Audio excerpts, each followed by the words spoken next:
Wes Craven, director of A Nightmare on Elm Street, comes a story of the forbidden world between life and death. There's a door to the mystical, and you just walk through it. Somebody brought him back from the grave, and I want to know how they did it. Death is not the end. Welcome to the latest episode of the podcast that wouldn't die. I'm your host, Kevin. With me, as always, is Aaron. Woo! This week, we'll be discussing the horror classic, The Serpent and the Rainbow, starring Bill Pullman and some Haitians.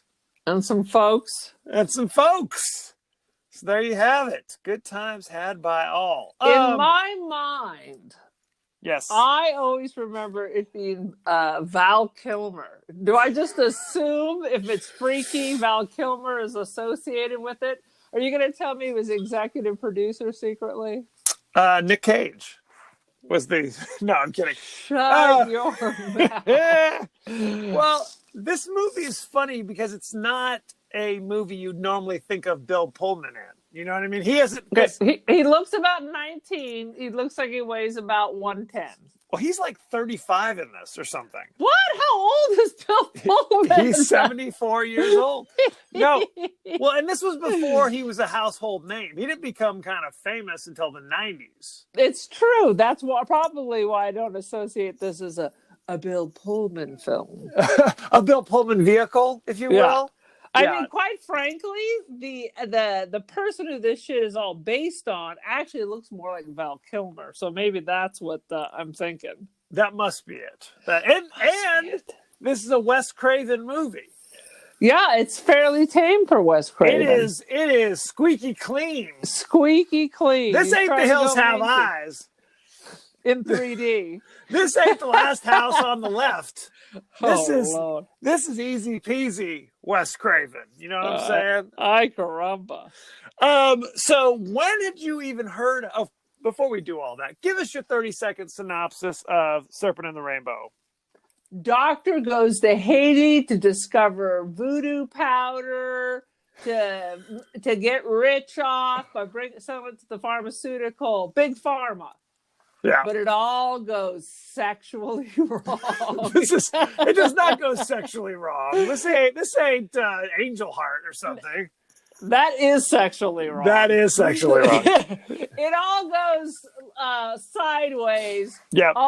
And then I've got some good parts. But of course, things don't turn out as you might expect them to. Either way, he manages to bring down Baby Doc and the Tonton McClure and liberate Haiti while making money for the pharmaceuticals. The end. And he gets a piece of ass all at the same time. You can't go wrong there. I mean, there's a lot of questions about this. I mean, the pharmaceutical company sends him to Haiti to get the zombie drug because they think it might be good as like an anesthetic. Is that what it basically is? Am I misremembering this? And interesting, they say this is based on a true story. Right. But I read the book. A nonfiction book. A nonfiction book. Yep. That basically about an ethnobotanist. Yep. Goes down to get some powder, and it's a book about the customs and the people of Haiti. All this shit in the movie is not in the book. Right. Well, it is loose as a goose. Well, but even still, the book was widely discredited. Right. Like, the experts came out and said, this is baloney. They found major issues with everything. The validity, how he collected it. Is it morally and ethically correct? Because at one point they're exhuming the corpse of a child. Yes. In the book. Yes, in the book. Exhuming and stealing parts of it to add to the powder. And nothing could be replicated that he came up with. But And he wasn't working with Big Pharma. I think in the book he's just a researcher from Harvard. Okay, because this is important. Yeah, basically the discovery, quote unquote, is the tetrodotoxin, which they say scientists are only now beginning to discover. And evidently, scientists have known about tetrodotoxin for 200 years. You know what I mean? It's basically the poison. People have been licking the frogs. People have been eating the fugu. This is what we're talking about. It's the poison from a pufferfish. It's primarily fugu. What it is.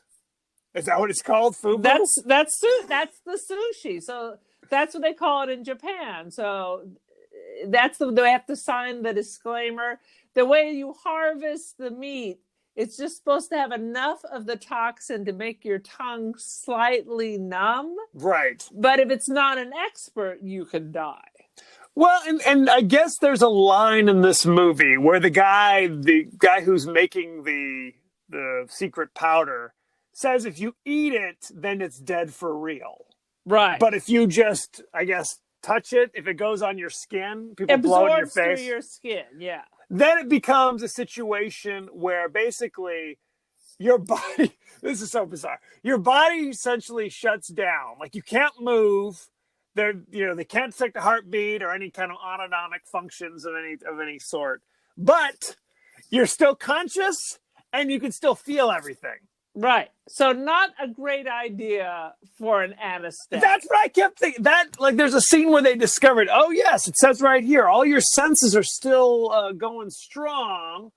Yeah, that sounds like a great anesthetic. That sounds like the worst anesthetic in the world. So you're conscious, you're awake when they perform surgery. There are totally cases of that where people have the adverse effect from anesthesia where they're just paralyzed and feel everything. Right.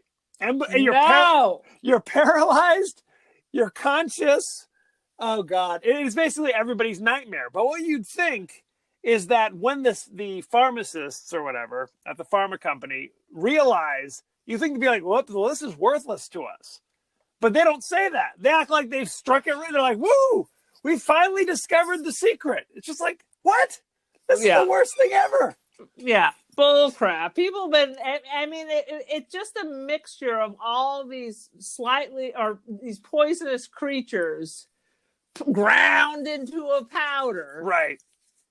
So, yeah. You don't have to bury it with a corpse for, till the next full moon or sprinkle a baby skull in the mix. That's just... I think the problem is what they don't take into consideration, and he's an biologist. Yeah. So that I assume that means you're studying the culture, and right, that's part of it. Shit is you have to believe it. So like the skeleton key. It's the skeleton key. You have to believe it. Yeah. So you're paralyzed. You're buried alive. They keep you down there for like 12 hours. Then a dude digs you up and basically beats you and keeps feeding you this toxic substance to keep you compliant. That's what's going on. Well, they say that actually there are 2 steps in the zombification process. I did a little research on this. None of them involve sweet, sweet brains? None of them involve sweet, sweet brains. The first step is this thing, the tetrodotoxin, which basically makes people think you're dead. Right. So then they bury you. Then they dig you up later, and in your weakened state, they give you something else. It's like a deadly nightshade root or something that basically saps your will. So now, as long as they keep feeding this to you in regular doses, then you're basically their slave. I was reading something about it, and the way you come out of it, it's like you're missing a mineral. It sucks this certain mineral. And so there's a case of this person or a group of people are being kept as zombies. Right. And the wife of the Buku or whatever, right, basically the antidote was salt. Right. Start feeding salt. It's bromide.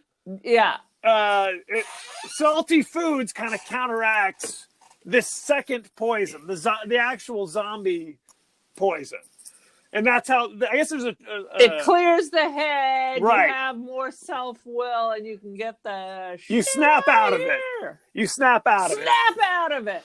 Right. So it's basically the two used together basically create this mythology that you've returned from the grave as a zombie. That's basically what it is. You don't need, one has not much to do with the other. You know what I mean? The first thing is just, oh, he's dead. Wait a minute, there he is walking around again, staggering around. And of course, now your family is going to shun you. So you are completely on your own, because now they're like, well, you were dead. Now 7 years later, you're stumbling through town. You're unclean, unpure. Get the fuck away. Well, they showed that one homie from the beginning of the movie who came back as a zombie. Now that part of the story is true. He basically thought he himself was a zombie. Right. You know? I mean, that's their culture. Right. This is, all this coming to you in the dreams, that was in the movie. Right. Right. Well, that's the thing. It's like this movie kind of walks this line of how much of this is just science by another name. Like there's logic behind it. And how much of it is actually like supernatural? Right. Like at some point you're like, oh, I guess voodoo's real. Literally I wrote down, I guess voodoo is real. You know, an hour into it when it's I told you the story where I ordered the goofer dust from the House of Voodoo in New Orleans. It worked. I'm probably going to hell. I probably sold you my are soul. Going to hell for that and other offenses against God. Damn you, internet! Before the internet, you couldn't sell your soul so cheaply. It's true. It's true. Let's jump in with, I call it highlights. It's basically, what the hell is this? Is what it really should be called. All right, let me say my highlight. My absolute favorite part is Bill Pullman trying to get up into the grill of the leader of like the Tom Maku. Bill Pullman. The secret police. The secret police.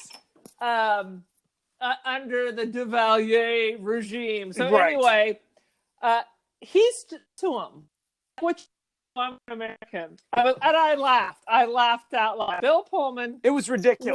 110, biologist. This dude can just hit you with a fly swatter. You disappear. No, even your mama is not even going to know where you are. Of course. I mean, you're in Haiti. It's Haiti. There's a dictatorship. People are disappearing by the truckload full. But you're not only are you going to go chest bump this mofo, but you barely escape once and you come back? You're out of your goddamn mind. Well, they tried to make it so like he's in love with the local psychiatrist woman, I guess, to try to give him a reason. Because there's definitely times where I'm like, here's when you leave. I wrote that down 5 times. Where it's like the evil, basically the head of the SS, essentially the Haitian edition, is basically threatening your life multiple times, and you don't immediately just get on a plane and go home and say, I'm never coming back. You're like, sweet tits, get on the plane with me because I get the out of here. For reals. For realsies. It's ridiculous because I'm going to risk my life for the voodoo power. For the pharmacies? For Big Pharma? I ain't doing that. Like, wait, who? What? Right. Motherfucker. They basically made it seem like he was on like some kind of crusade for some reason. It made no sense. The Secret Service or the Tom Makur is after him because he's acting like he's some kind of crazy spy. Right. Like he's with the CIA. Okay, and you know where they get the name Tom Makur, right? That is French. It is their version, the French version of the boogeyman. The Macoutes come and capture bad people and stuff them in a sack and eat them. They make them disappear. It's like Krampus. It is the boogeyman. So imagine naming your secret police after the worst nightmare boogeyman. Right. That's what they do. They come at night and they take you away and ain't no one ever going to see you again. And you gone. Long gone. So there's a scene at the beginning, and this is kind of a fear of mine, kind of a primordial. Being buried alive is something I'm like, Tara and I had a pact that I had to like stick needles in her or something, or lay her out till she rotted. Well, that's the thing that happens in this movie. The doctor literally takes a needle and sticks it in the guy's like eye as the final test to see if he's actually dead before they bury him. And here's the flaw. Because go ahead. As they're pronouncing him dead and his family's given up, he starts crying. Well, he doesn't cry until you're in the coffin when they're throwing dirt on him. I thought he was Coffin's starting closed. to cry at the table. I don't think so. Because if you feel pain, I would think you or I would have started tearing up at that point. Right. But that's the sign. He's in the coffin. They're shoveling dirt on his coffin, and you see a thin line, just a tear. And you're just like, oh my God. It was quite terrible. Oh my God. But the other thing you have to wonder. So this slows everything so slowly that people think you're dead. That's got to cause brain damage. I don't know. Maybe. Because your heart has to beat for the blood to flow. Well, I think it beats, but it beats super slowly. It's so slowly that it cannot be detected by medical science that it ain't beaten enough. What do they say? It's like it only lasts for like 12 hours. So can you be without oxygen for 12 hours? Because during the CPR class, it seems like 5 minutes you're starting to get into trouble. Well, again, not an expert, but in this world, I think you're supposed to think it does it just enough. And by this world, we're not talking about the 30s. We're talking about like the 70s or the 80s. I think it's like 79. It takes place in 86. Well, the first scene where it was the guy getting buried was like 79. Okay. And then it cuts forward to Bill Pullman in the mid-80s. So they had things like, EKG machines. Yeah. EEGs. The whole deal. Whatever you need. Measures your heart, making sure it goes beep, beep, beep. Yep. They did. Okay, so then there's a scene where Bill Pullman is like in the Amazon. This was a bizarre scene, and he's evidently doing some research there as well. Which apparently is true. He has written several books about the Amazon. Well, and it's like, so he takes like this peyote or something from the local shaman, and it goes on a bizarro trip where literally like hands come out of the ground and pull him into the ground. And if you're watching close, one of the hands literally grabs his balls. It is I did see that. Like grabbed you by your nuts and pulled you right into the ground. That's why he was screaming. Very What's upsetting. That stuff called that they take in the Amazon? The ayahuasca? Ayahuasca, that's the one. See? We're missing out We're on assuming that's what it is. But then he snaps out of it, and his pilot is dead. Right? And he's in the middle of the damn Amazon. So what is it? Is this biologist, is he just an old hippie? Because it just sounds like different ways for him to get high. Well, yes, that's basically the moral of the story is don't lick the toads and don't take the ayahuasca. Don't do it. So it's like, what happened to the pilot? Why is the pilot dead? Unexplained. And how in God's green earth does he travel 200 miles through the Amazon jungle back to civilization? He was riding like twin piranhas like it was a jet ski. That's the thing. It was literally like they yada that.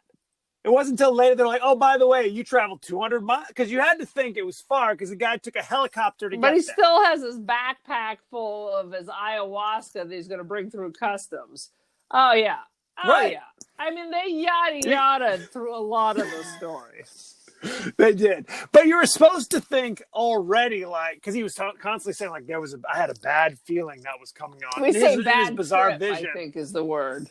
That's the thing. In the vision, he sees the Haitian guy patrol, the guy who's in charge of the Tom Tom Macoute. He already sees him, so it's like there's already something in the air going on. So, voodoo is real? Is that what we're supposed to take about? And it's more powerful than whatever the shaman's doing in the Amazon. Evidently. But the shaman at least gave him the jaguar. So follow that's your spirit animal. Not The Jaguar did help Not- him. I don't know why I called it Jaguar. the Jaguar, because He growled at him. Oh, sweet Jesus. Go ahead. What you got? So I got that one of the good spots was when he's paralyzed. Bill Pullman's now been dosed with the zombie power and buried alive by the bad people. That was a great scene. That was a great scene. When the guy comes up to him and sprays him with the zombie powder and he knows what's coming. And he's like going around. There's people all over. He's like, help me. And as he's like collapsing on the ground, he says, don't let them bury me. I'm not That's dead. a Like, guarantee. People were running away from him like he had the Ebola. They knew. So before they dug him up, they threw a tarantula in the coffin. On his face. So you literally see the little fingers going right across his eyeball. Woo! Yep. It was like the Beyond. Nothing is like the Beyond. It's true. But thankfully, the kindly zombie dug him out of the ground. So that was nice of him. He helped him out. little Deus Ex Machina, homie just showing up. Hey, I'm a zombie. I hang out in graveyards. Let me help you out, brother. Because otherwise, you're dead meat. You are dead meat. Let's see. There was a scene where he literally falls into a grave. Oh, you remember this? Somebody like startles him. Just chunks of dust and poltergeist come bopping out. Just meat. Because the grave, because they were grave robbers, I guess. Because they're robbing the graves for, I guess, the special powder. For the voodoo shit. For the voodoo bones, I guess. There's another scene. I just have a list of crazy scenes. How about the spike in Bill Pullman's testicle? Bill Pullman half naked. Full naked. Not half naked. We didn't see any twigs, and we didn't see anything else. But we know what got nailed through his testicles. Well, and that's the thing. It's like he's naked, tied to a chair. And this is the second time or the third time that Petro has tried to warn him, like, you better leave. You better leave. God. You better leave. No. And he takes a big old railroad spike. And he says, I want to hear you scream. I want to hear you scream. And Bill Pullman does this scream move. He's like, no, not good enough. And it takes, pow, drives the stake. And later, Bill Pullman's like, well, he just hit me through the scrotum. It's just the scrotum. Just enough to scare me. Scrotum. That's where you get on the plane. Oh, my God. Bill Pullman should have got the electrodes on his nips because he is stupid. He is stupid. He's a slow learner. He got away, man. They should have been doing some full Haitian torture. Well, they need some Running Man shit. Is it safe? Is it safe? Right. Marathon Man, not Running Man. Man. What did I say? Running Man. Yeah, Marathon Man. That's different. Hey, Lighthead! Christmas tree! So, no, I mean, look, you get on the plane. And again, that was the first time they just kind of told him, get out of town. Second time, drive a spike through a scrot. Third time, okay, we're going to do the voodoo dust on you and put you in the ground. Because enough's enough. He didn't learn his lesson. Did not learn his lesson. It's a sad situation. God. I was starting to get this confused with The Last King of Scotland. Because I was for sure waiting for that part where his girlfriend was taken apart and put back together wrong. Did you ever watch The Last King of Scotland? With Forrest Whitaker? Yeah, as Idi Amin. I did not see it. I can't wait it was really good. And I have an Idi Amin story later if we ever want to talk about that. But I can't wait. At one part, they kill the girlfriend and then sew her up. It's one of his wives. And somebody had an affair, the person. Oh, right. And they take her all apart and sew her arms or where her legs are. It's very well. Idi Amin was not a good person. Not a good guy. Word on the street. There's a scene where she takes the kindly psychiatrist woman takes Bill Pullman to some bathing area, and she's like, this is our cathedral. This is the cathedral for the people. And they immediately go off into the caves of the cathedral and start having sex. Is that what you do? Instead of, taking communion, I guess. It's a whole different definition. It was literally like, what the? Is this what we do in a church, in a cathedral? It's a booty You gotta place, remember that it's like, they just mix the old religion with Catholicism. So for every saint, there's a different name. That's how they got around it, because their religion's much more flexible than, say, Catholicism. Clearly. So is it for every, whatever our name is, they just throw on a different name. So they appear to be Catholic while voodoo or whatever you want to call it at the same time. Right. It's all kind of mixed together. So booty in the church, perfectly acceptable. There you go. Is what you're fertility. That's Good old school. Sweet Lord. So again, I wrote this down. Why is the guy bothering him? Because you're right. There was really no reason why Petrol and the secret police were messing with Bill. Why is he on the radar? At first, because he's acting so weird and he's running around. I assume they think that he's a spy, like CIA or something. Well, they don't catch him with like microfilm or anything. He's not climbing into the records room. He's off like hanging out with the voodoo people. Yeah. I mean, that's all it is? It's just like, well, because I'm also a voodoo practitioner as well as the secret police. So now you're messing with my business? Or, I mean... Yeah, there's really no explanation. There's no explanation. It's not very clear. How would he even get to the radar? Because there are other Americans there. They make it seem like he's the only person who's not Haitian in the country. He's the only white face. Which is not true. What did they call him? Blonde. Hey, blonde. Blanc. White. Yes. Hey, Blanc. I want to put me like, hey, that's racist. Step off. Keep your hate crimes to yourself. I have a name. Damn it. Don't judge me by the color of my skin. Let me ask you this question. Please. So, Haiti and Dominican Republic share the island of Hispaniola. And according to 90 Day Fiancé, people go to the Dominican Republic like constantly. So why is Haiti so terrible? I think it goes back to like the history of the country, because it was a French colony originally, and then the slaves kind of revolted. It was like a bloody revolt, and for half the island. It was just that island. The other island was under the control of the Spanish. They're the same island, is what I'm saying. Same island, but two different countries. I see. Under the control of two different places. It's like, like anywhere else. It's like Brazil was under the control of the Portuguese, whereas it's the same land mass. I mean, everybody's like, oh, we're going to the DR. This has got to be an East Coast thing, because nobody's going to the DR in California. We go to Hawaii or Mexico. But everybody's going, we're going to the DR. But not Haiti. Haiti's tough. Haiti is so impoverished, and there's so much corruption, and it's just one military dictatorship after another. But not the Dominican Republic?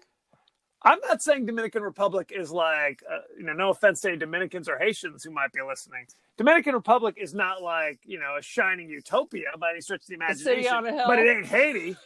It ain't Haiti. Exactly. It could say that. Haiti. That's literally what they say on the postcards. At least we ain't Haiti. So there you have it. Good times. Yeah. A lot of people going, I'm hitting the DR. No one's saying I'm hitting the H.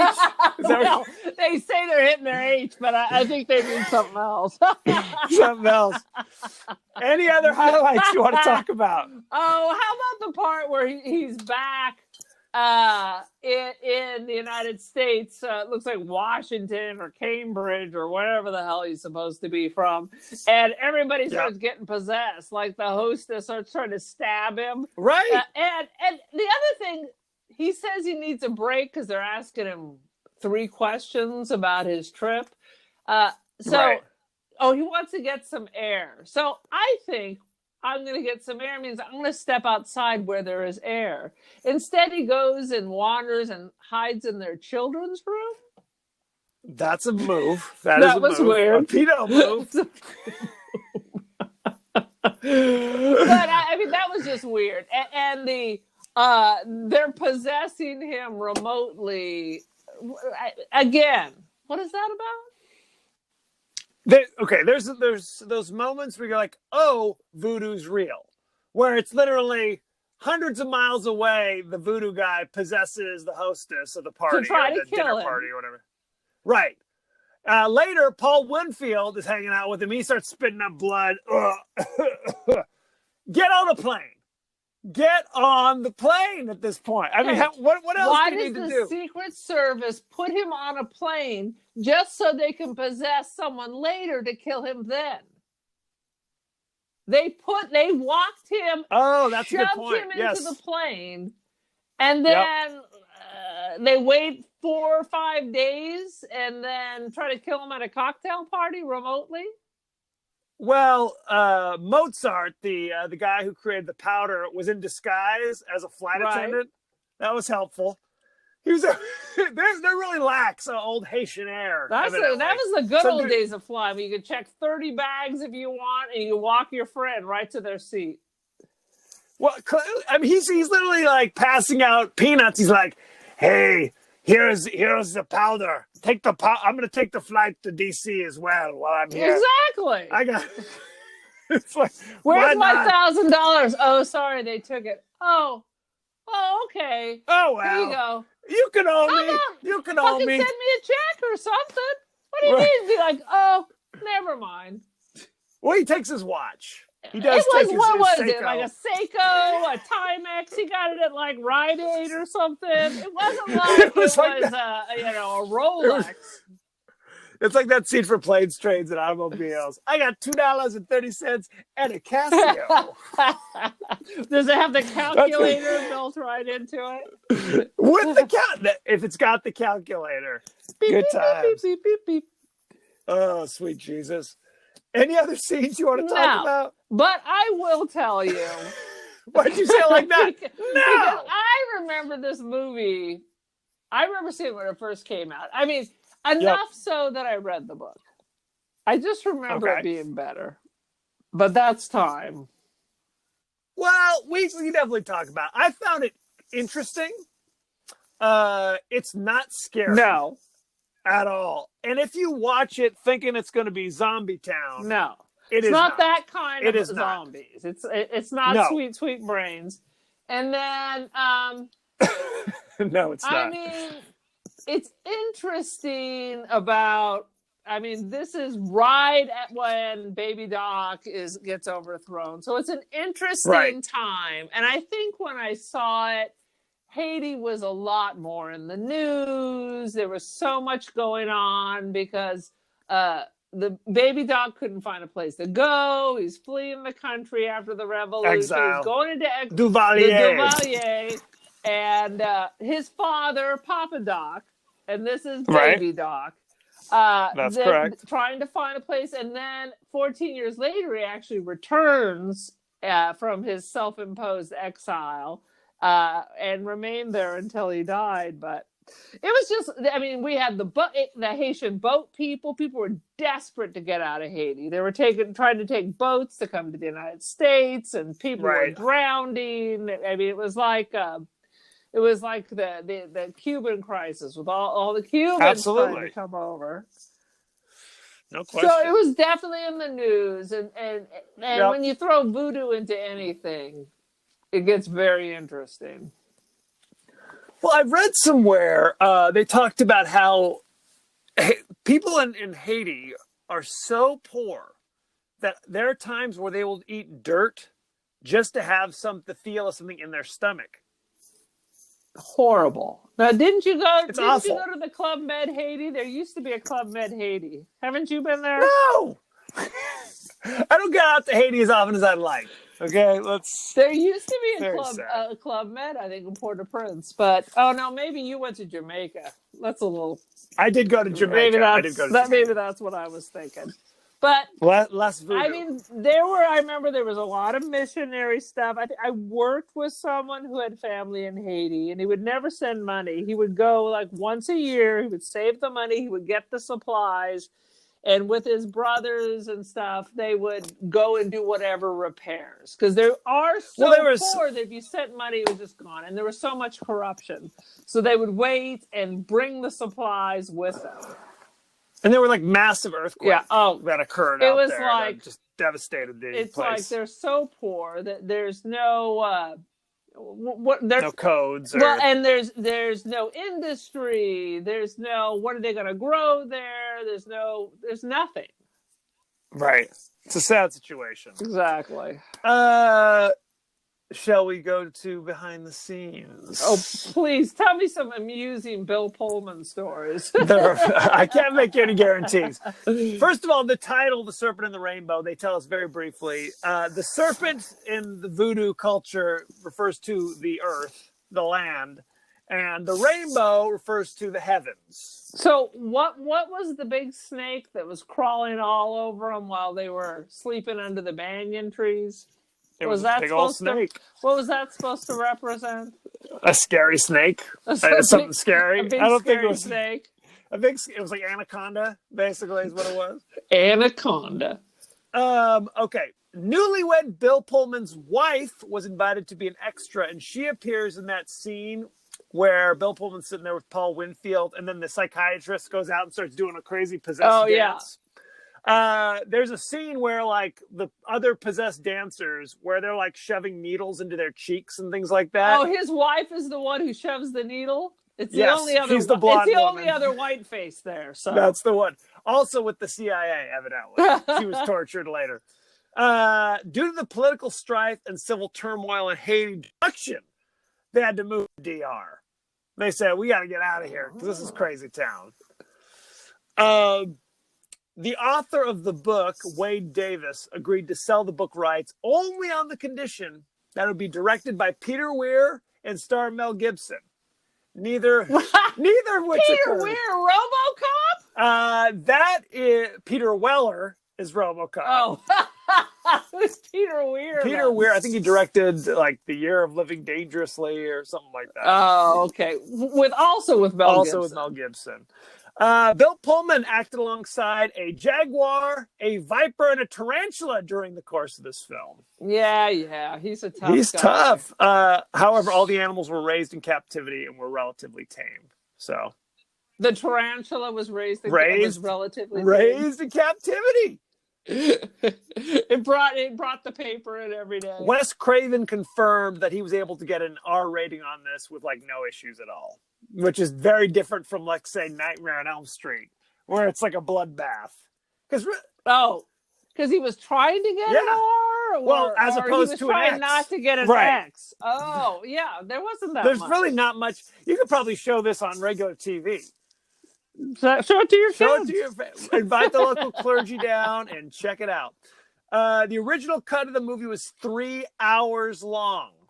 Oh, geez. Wes Craven thought it was too long and talky and cut it down to 98 minutes. Yeah, that sounds about right. Anything else? This movie inspired the song Voodoo by Godsmack, an alternative rock band. There you go. Is it Gobsmack or Godsmack? Godsmack. I always thought it was God. Well, there is smack, and there's also Godsmack. I guess you smack somebody. Let me see. You smack him with God. The character of Christophe Durand in the movie was based upon Clairvius Narcisse, who was stated to have died in 1962 and was later risen as a zombie by a local Haitian witch doctor. You can find that's the big true thing. So you can Google him and see pictures of him and read all about that. 1,000 things. Yep, he was poisoned by a paste drug called datura, which caused memory loss, and forced to work as a slave on a sugar plantation. He escaped 16 years later. His captors had all died, and he apparently weaned off the datura drug by eating salty foods, like you were saying. That counteracted the poison. Yeah. This is Bill Pullman's first horror film. He was in 3 others, including Brain Dead in 1990, which I'm unfamiliar with. He was in the giant crocodile movie Lake Placid in 1999. Oh, Jesus Christ. Lake Placid. Which does not take place in Lake Placid, by the way. So there's no reason why it should be called that. Is it in the DR? Keep it on the DL. And he was in the American version of The Grudge. Ju-on The Grudge. Exactly. I think that's about it. Should we talk about the cast ever so briefly? I thought we just should did. have. Bill Pullman, you know him, don't you? Independence Day. Dumb and Dumber. Spaceballs. While You Were Sleeping. The list goes on and on. He's a very successful actor. Let me see. The woman who played his love interest, Kathy Tyson. I mean, Serpent and the Rainbow. Some other things that's possible. Serpent of the Rainbow. She was in Serpent of the Rainbow and Serpent of the Rainbow. Now, Part 5. the guy who played Petro, his name is Zakis Mokay. Yeah. He was in a movie we did before. I seen him in Do you know stuff. what? We reviewed a movie he was in. No. He was the police officer helping a guy who'd recently lost an arm and had it replaced by a serial killer's arm. He was the cop in Body Parts. Oh, Good God. times. I think I You blocked can't. out that movie. He's also in Waterworld, Outbreak. Good times. Very successful actor. Good times. Paul Winfield, who played Lucien Celine, has been in a ton of stuff. Star Trek II, Terminator, Mars Attacks, Cliffhanger. The list goes on. He was in Cliffhanger. That's a Stallone one. one, right? All-star cast. I think that's about it. Anything else you want to talk about? I think that'll do it. All I can tell you, don't read the book thinking you're going to find more about his misadventures. Well, it's not, I don't think the book's meant to be scary, right? It's just kind of an interesting little travelogue. Yeah, it's a little more dry. It's kind of like when I read Midnight in the Garden of Good and Evil, thinking it was going to be like the movie, when really it was like a travelogue of Savannah. Yes. They take these travelogues that are very popular, and then they try to add some drama to make it interesting, and they fail. Very sad. Shall we talk about our ratings?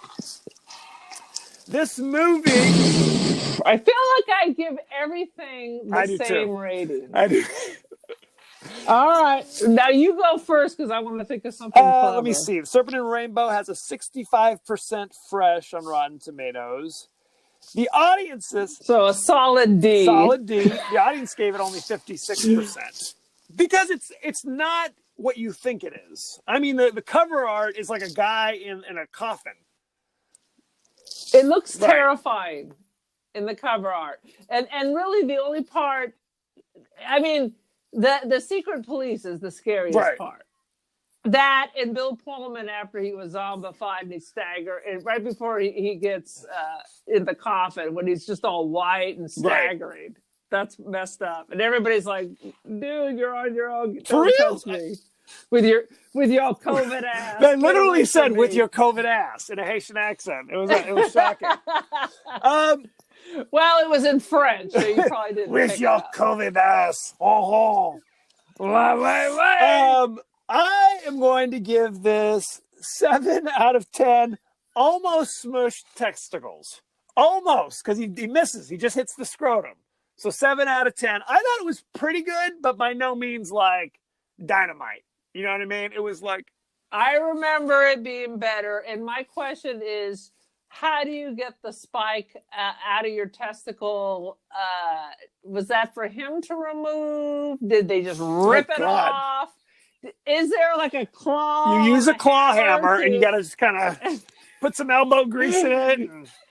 I mean, literally, it was a railroad spike that they rammed through his the skin. All right, I'm going to give it 3 out of 5 tarantula taps to the eye. Tarantula. Oh, sweet Lord. No, I enjoyed it, but it's not a scary movie by any stretch of imagination. It is...